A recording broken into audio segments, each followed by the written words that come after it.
Вот наступила вторая волна цветения в этом году некоторых орхидей, которые не начали цвести в начале зимы, а решили процвести в начале весны.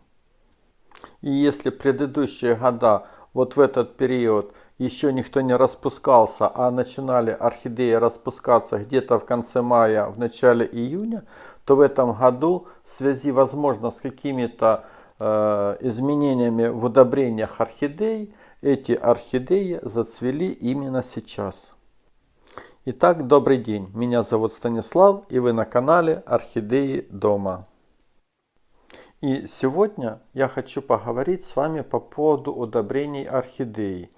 И так как еще 8 дней назад зрительница Алла оставила вопрос под одним из видео, то как раз и хочу рассмотреть этот вопрос. Вопрос звучал так. Дякую, досвід корисний і дієвий. Поділіться досвідом про добрива, коли, які і для чого, коріння, цвітіння, листя використовувати. И отвечая на этот вопрос, хочу сказать сразу, что я, как и большинство других орхолюбителей, постоянно в поиске улучшения, пышного цветения, лучших листьев, большего количества корешков.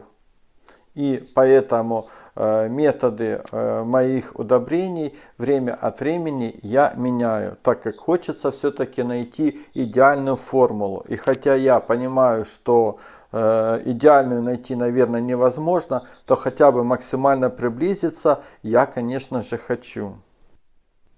А поделиться своим опытом — это всегда пожалуйста, ведь я для этого и создал этот канал, чтобы делиться своим опытом с вами. А от вас, конечно же, мне хочется в ответ получать лайки, комментарии, вопросы.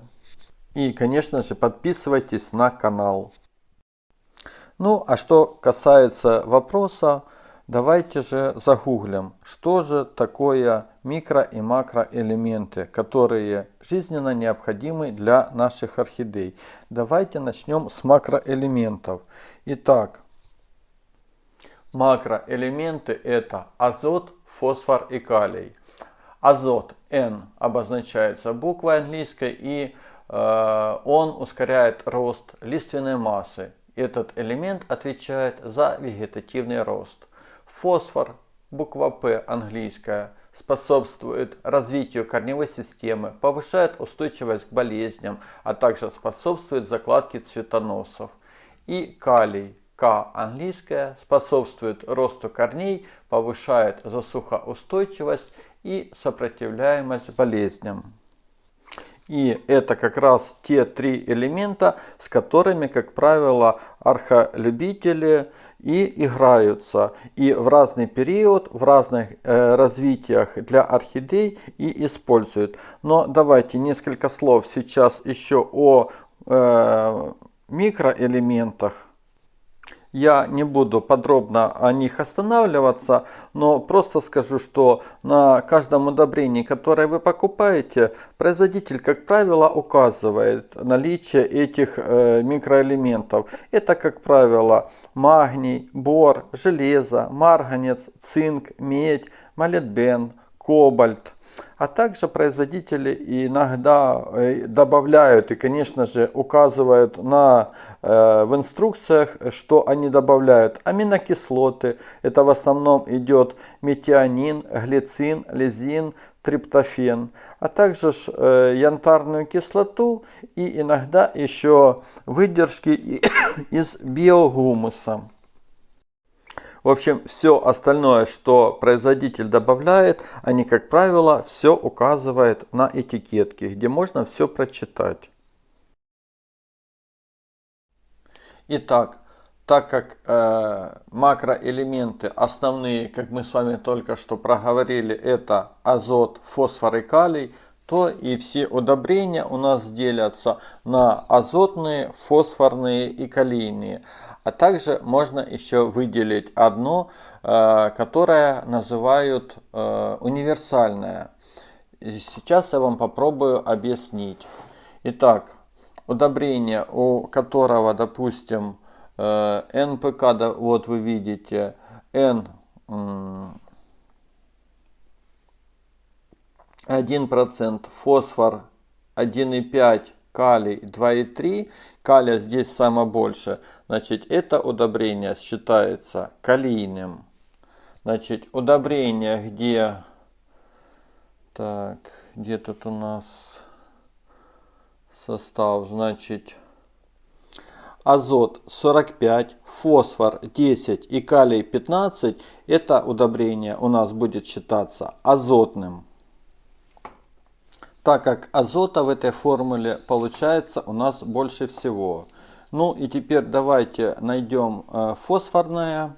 Сейчас я вот поищу, по-моему, вот на этом удобрении. Так, ищем состав, значит азот у нас получается 1,5, фосфор 4, калий 2,5. Да, здесь вот фосфора получается больше, чем и калия, и азота. И вот такое вот удобрение можно назвать фосфорным. И четвертый вид удобрения, который можно назвать, так, не это, вот это. Значит, когда формула НПК у нас, допустим, 20, 20, 20, то есть каждого элемента одинаково, такое удобрение называется универсальным. Итак, получается, что когда мы хотим нарастить, скажем так, ускорить вегетативный рост, то есть всю зеленую массу, то больше мы тогда используем азотное удобрение. Когда мы хотим нарастить больше корневую систему, то естественно мы тогда используем удобрение калийное, которая, как мы помним, еще отвечает и за сопротивляемость к болезням. И когда мы уже готовим орхидею к цветению, то есть к росту цветоносов и к бутонизации, то тогда, конечно, мы используем фосфорное удобрение, которое тоже отвечает и за устойчивость к болезням. Так вот, хочу вам сказать, что есть еще такое удобрение, которое не относится к этим четырем, которые мы только что с вами проговорили. Почему? Потому что в нем отсутствует азот, а есть только фосфор и калий. Так вот, такое удобрение так и называют фосфорно-калийное. Ну, а название, допустим, вот в частности, то, которое вот есть у меня, монофосфат калия. И давайте на примерах сейчас я покажу. Я точно знаю, что нас смотрят и новички, и я думаю, что когда покажешь наглядно, то будет более понятно. Итак, у этой орхидеи вообще не просматриваются корешки. И я эту орхидею несколько дней назад, естественно, обработал калийным удобрением. И первые результаты, давайте я вам покажу, не буду сейчас сильно так разбирать тут мох. Вот смотрите, первый корешок, вот у нее прорезался. То есть после обработки калийным удобрением она дала сразу же первый корешок. Надеюсь, что эти корешки пойдут и дальше. Итак, вот орхидея, у которой начались проблемы с листьями. Сейчас не будем обсуждать, по какой причине эти листья опали, и нам нужно нарастить зеленую массу. Такое растение, естественно, нужно удобрять азотным удобрением, чтобы нарастить эти листья, которые она потеряла. Дальше. Мы не рассмотрели с вами фосфорное. И на примере вот этой орхидеи, смотрите, вот она выпустила цветонос. И вот такую орхидею мы будем обрабатывать фосфорным удобрением. Для чего? Для того, чтобы она смогла нарастить хороший цветонос. И затем у нее произошла нормальная бутонизация. В В принципе, все эти варианты, которые я вам только что показал, естественно, можно обрабатывать и универсальным, там где 20-20-20 формула. Ну, не обязательно будет 20-20-20, может быть 10-10-10, ну то есть одинаковое количество.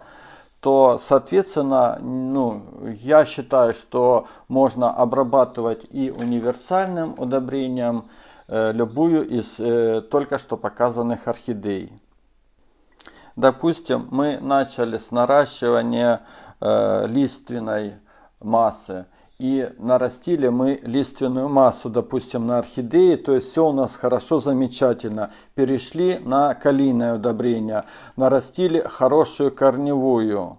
И следующий этап, соответственно, это фосфорное удобрение. Но я еще немножко хочу подождать. Может быть, она еще больше с этой стороны выпустит корешков. И уже тогда хочу удобрить ее фосфорным удобрением в надежде на то, что она выпустит цветонос. По поводу фосфорных удобрений и цветоносов. Как правило, я 3 раза стараюсь успеть удобрить с момента, когда у нас появился у орхидеи цветонос, и до момента, когда она уже сформировала бутоны. Сейчас я вам покажу, секундочку. Вот на примере этой, вот сформировала бутоны. Как минимум стараюсь удобрить 3 раза.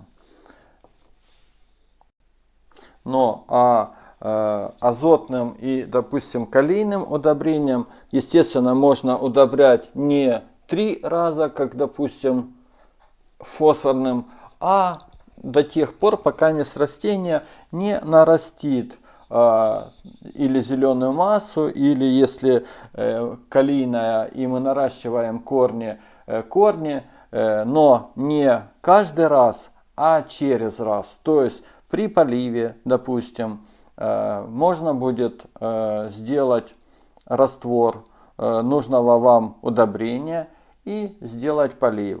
Следующий полив делаете обычной водой. Через один опять делаете с удобрением и еще раз через один делаете обычной водой. Таким способом, кстати, и рекомендуют практически все производители. И эту информацию вы, в принципе, и сможете где-то прочитать на инструкции, прилагаемой, ну, на этикетке, так сказать. Но я хочу сказать вам, что это при поливе.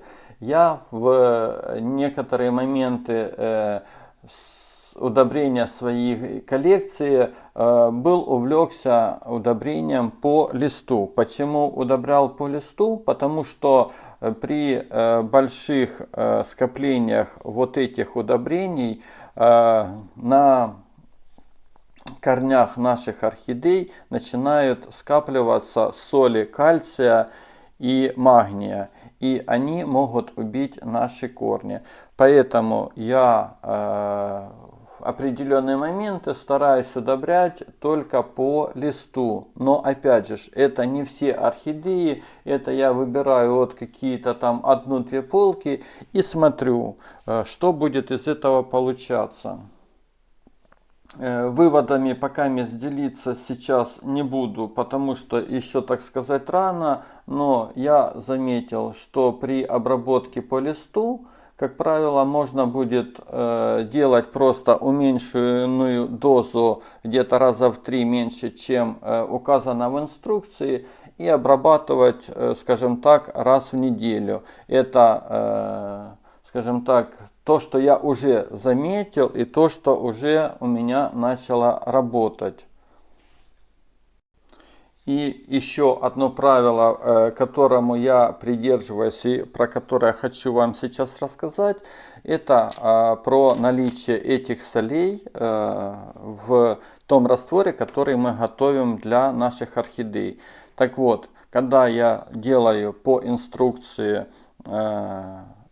добавляю количество удобрения в воду, разбавляю и потом замеряю ppm-ки. Кто на канале давно видели, что я постоянно пользуюсь этим прибором ТДС метром, то я не превышаю наличие солей в 220-250 максимум ppm. То есть я стараюсь не превышать. А когда мы заколотим по инструкции, то, как правило, зашкаливает, ну, в плане там 500-600 бывает этих ppm, а это, я считаю, очень быстро будет обжигать корешки наших орхидей, и, соответственно, они будут, ну, плохо себя чувствовать и, возможно, даже и умирать. Давайте на примере сейчас я вам покажу. Вот литр воды. И вот здесь написано, что нужно взять один колпачок удобрения на 1 литр воды. Да, кстати, удобрение всегда перед тем, как использовать, хорошо взбалтывайте.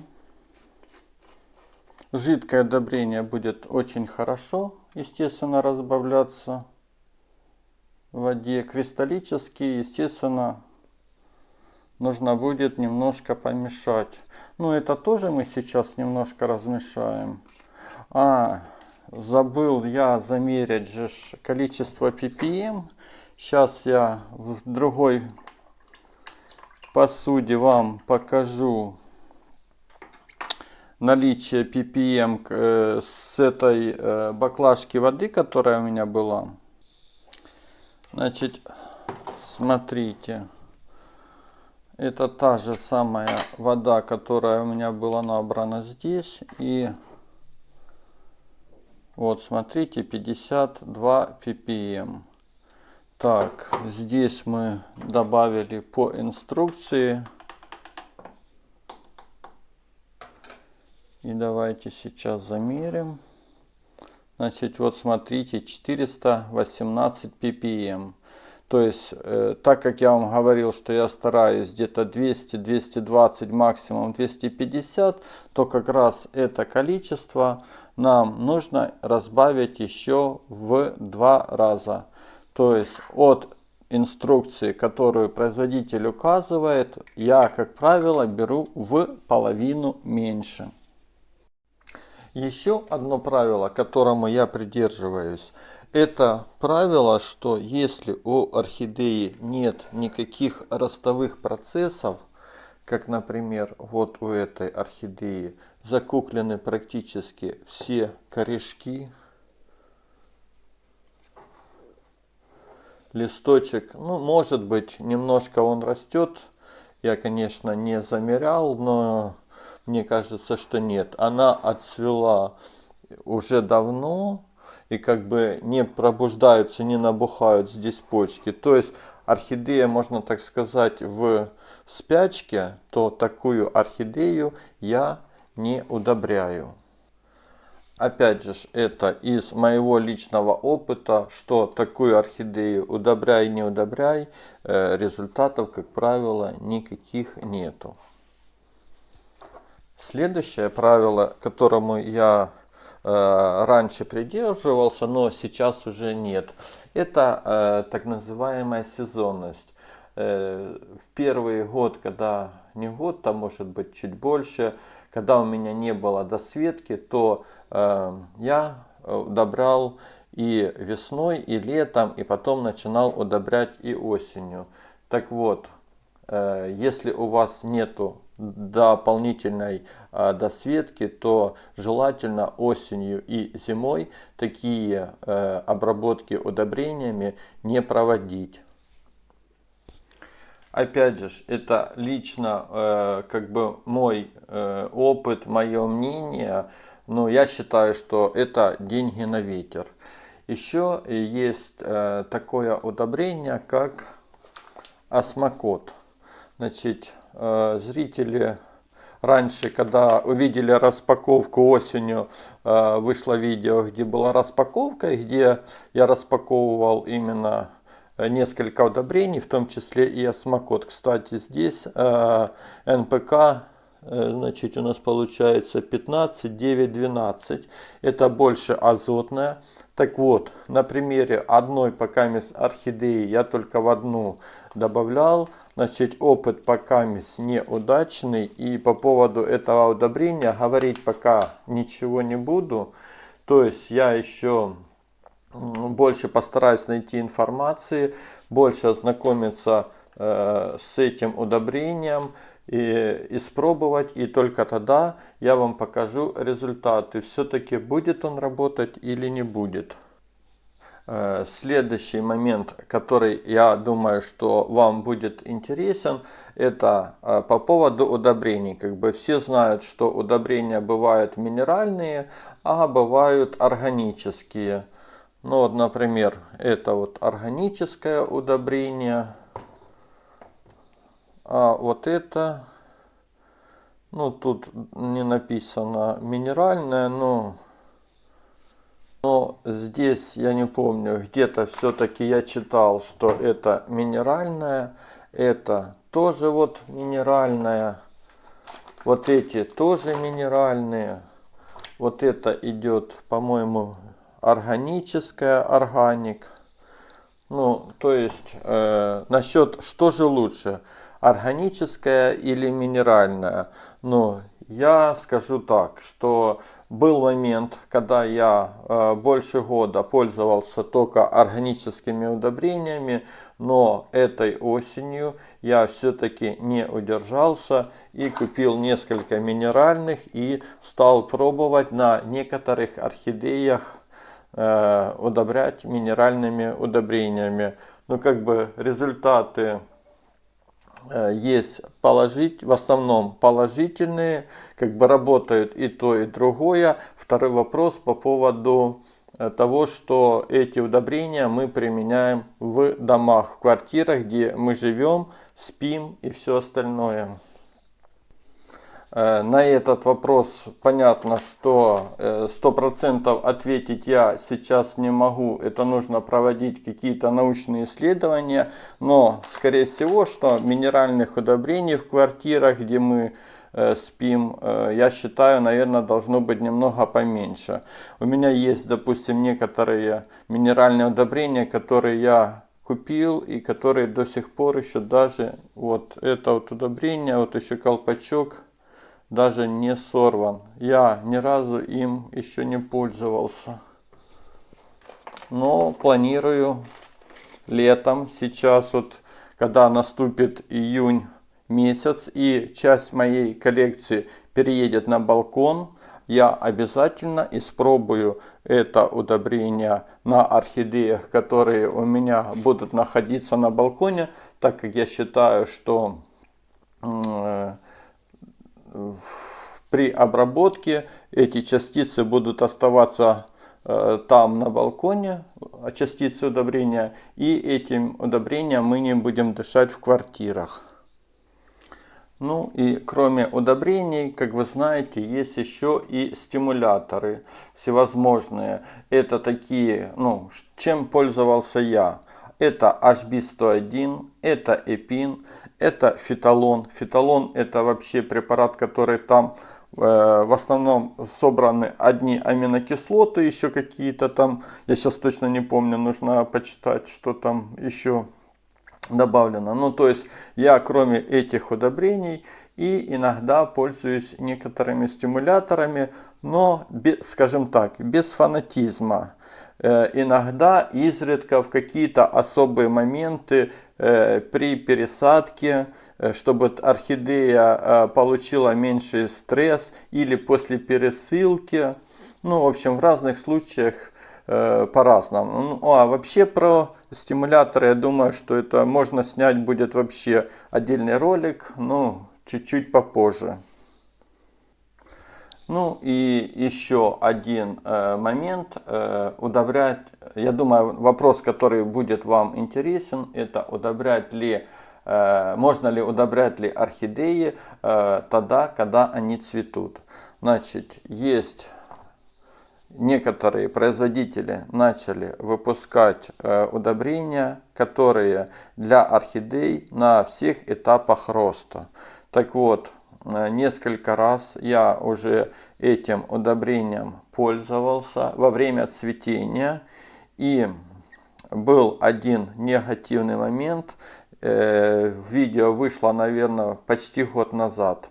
Где-то, наверное, в конце апреля-мая 23 года, когда я обработал таким удобрением орхидею, которая расцвела, и она цветочки сбросила, цветочки засохли по причине, что таким удобрением можно удобрять только лист.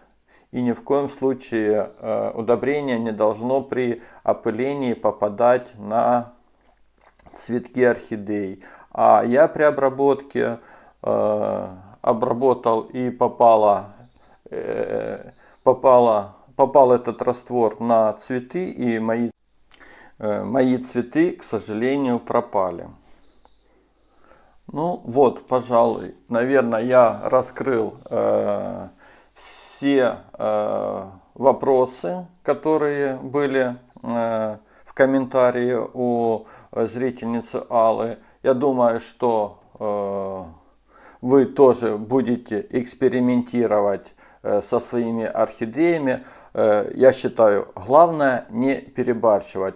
Лучше начинать с меньших доз и потихоньку увеличивать, если вы считаете, что можно и больше, или вы хотите большего цветения, или больше зеленой массы, или корешков. Не начинайте сразу много, начните по чуть-чуть.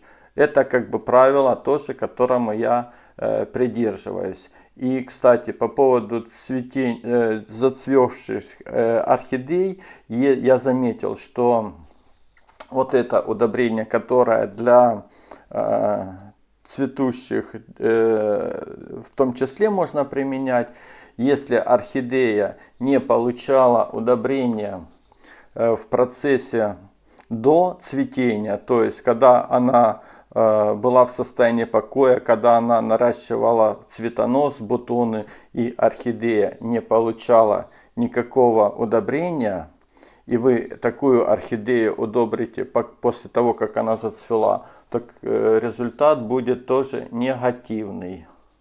Но опять же, это из моего личного опыта. А еще из моего личного опыта хочу сказать, что если у вас что-то остается, что вы заколотили и использовали на орхидеях, и у вас этот раствор остался, используйте это на своих домашних цветах. У меня жена удивляется и говорит: Стас, посмотри, как зацвела фиалка. Она никогда в жизни у нас так не цвела. Да, она просто не знает, что я добавлял. Вначале азотная, потом калийная и вот недавно фосфорная. После чего смотрите, какие результаты и на других домашних растениях. Так что, если у вас есть в доме и другие комнатные растения, смело используйте эти удобрения не только на орхидеях, но и на других своих растениях, пользуясь тем же правилом, что мы проговорили в начале, НПК. Что для чего?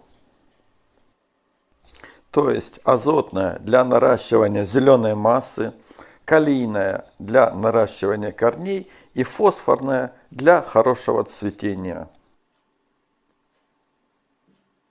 Ну что, наверное, на сегодня будем заканчивать. Надеюсь, вам было интересно. Если что-то непонятно, задавайте вопросы, я с удовольствием отвечу. Ну и, конечно же, не забудьте поставить лайк, подписаться на канал, поделиться ссылкой на видео со своими друзьями. И, конечно же, заходите на канал Орхидеи дома снова и снова. Всем пока!